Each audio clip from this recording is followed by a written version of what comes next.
Here is a reliable saltwater fly pattern to fish the backcountry in Florida. Brent has tied up his version of the gangster crab. There are also other color combinations of this fly. You can also tie this fly in a larger size, as tarpon love to eat this fly just as much as many other saltwater game fish. Well, folks, here we'll tie up gangster crab. You know, you get patterns that you just kind of look at, and those are the ones you usually throw the most. This is one of them flies I like fishing a lot, because it was, when I was fishing Florida a lot, this was a go-to for me. Just using about a size 2-aught, the lighter hook here. Now, what we're going to do is we'll get some tailing material, and here's what I'm using. This is kind of a craft hair. Diane found this at Hobby Lobby. It's a really nice material. Bought a few yards of that, and it lasts you for the rest of your life. Just pinch that off, makes a really nice segmentation on there for your kind of a shrimp combo crab. This gangster crab, the way I tie it anyway, there's lots of different versions of the gangster crab. Just going to pinch that on here. We get those butts tied down real good. I don't like to trim the butts off. This way you get a lot better grip on them. They're not going nowhere. Get a turn in behind. Sets that right in straight off your shank. Okay, now we'll be using some eyes. We need some shrimp eyes here.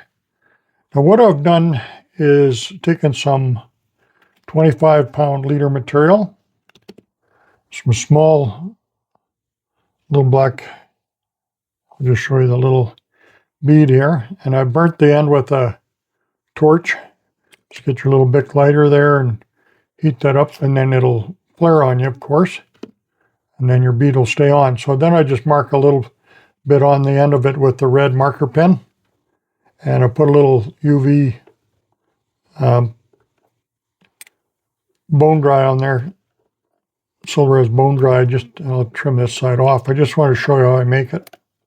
So I made up a couple of them here, so you don't have to watch me do that. But here's another one, and you just paint the end of it red there. If you got black and you got a little red, it's kind of a cool little eyes. So that shows up pretty good.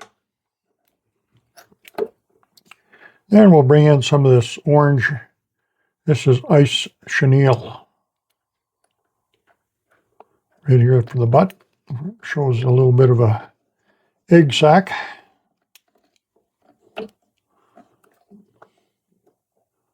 Tied on a little bigger hooks too. Tarpon will eat this fly with no problem at all. Now I'll go over that egg sac with some of this Palmer chenille in medium brown.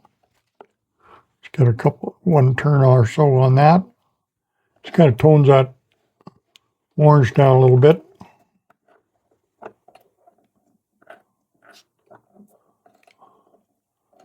It's a nice color. So that's, just barely see the orange kind of coming out there.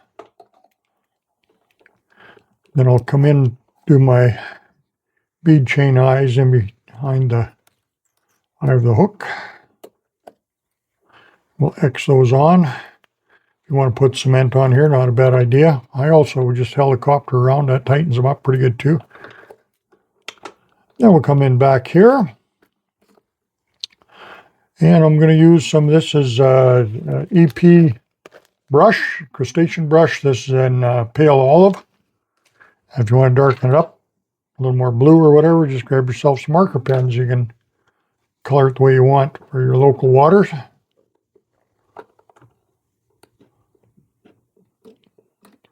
This is a good backcountry fly.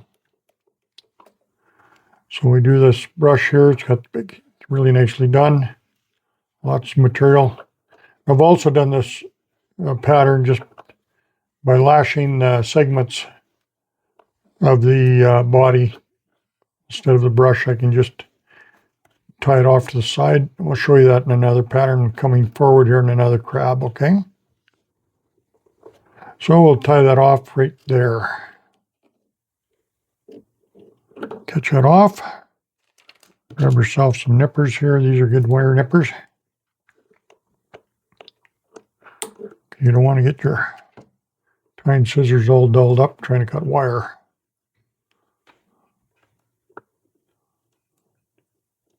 Make sure you get that little tidbit of wire tied in underneath there so it doesn't come loose on you. I see it right there. That's good. It's all tied off. Lots of turns of thread. Don't be afraid to use some thread on this one. Okay, now we're going to trim that. I'm going to put a weed guard on this too. You don't have to, but I'll show you how to do it. I like weed guards the most. So now I just take my scissors. These are, all I use these for is trimming hair. I don't use these for anything else, these slicks. I get one nice clip along the top. Another flat one on the bottom.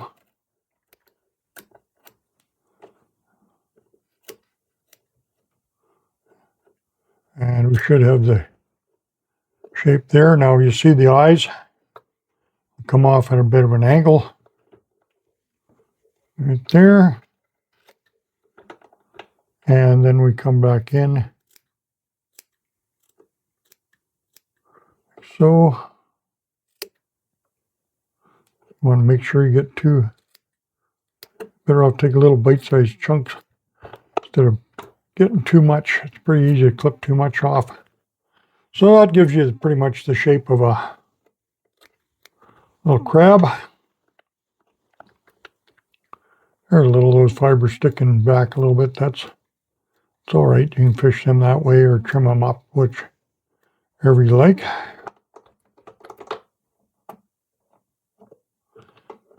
So, and we'll get our little, so do our weed guards.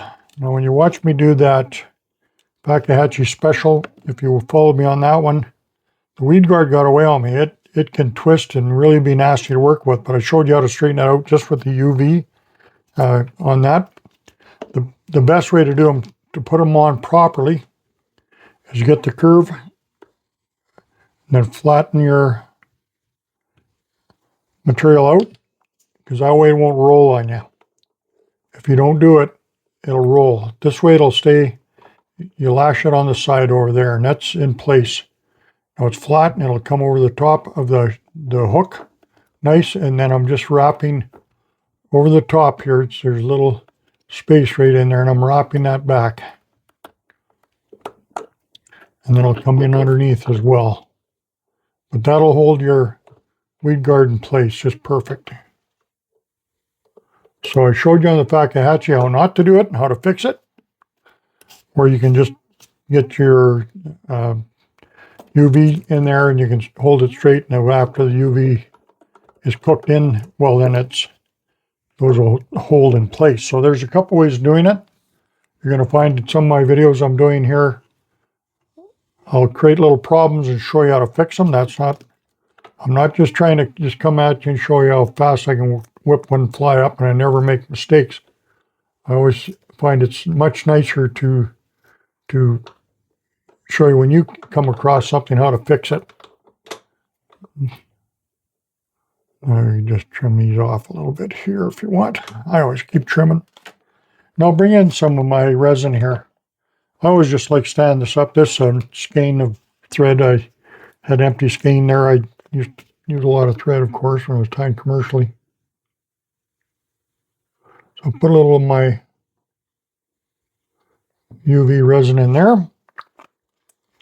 On top, we want these flies to be nice and durable. Get our torch on there.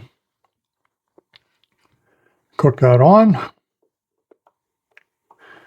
Like I say, you can tie a little bigger hooks on this fly too, because you got all kinds of fish on this one. I know where I was in Florida fishing a lot in Everglades in the 10,000 Islands area. We had a lot of blue crabs and shrimp. So this is a pretty good fly to be throwing just about any given day, because it's always on the menu. Those fish have seen lots of that bait it's a staple food source, so that's a good pattern to be chucking at them. So there you are, Gangster Crab, and get a bunch of these ready. I'm sure if you went to other destinations, with crab and shrimp on the diet, you'll find out when you're going to any of these locations what prominent food sources are. And you can tie this up in many different sizes. I see the Gangster Crab online. There's many different color combos. I would even take this, all this stuff I'm cutting off the bottom. I would save that EP fibers and I'd make a dubbing out of that. Just blend that up in a coffee bean grinder. You got lots of good dubbing right there. You'll be surprised what you can make. So always good. So thanks for watching, and we'll catch you again real soon. Thanks for joining us today with our fly guy Brent Schlenker. Check out his new videos on Brent's YouTube channel and Sport Fishing on the Fly.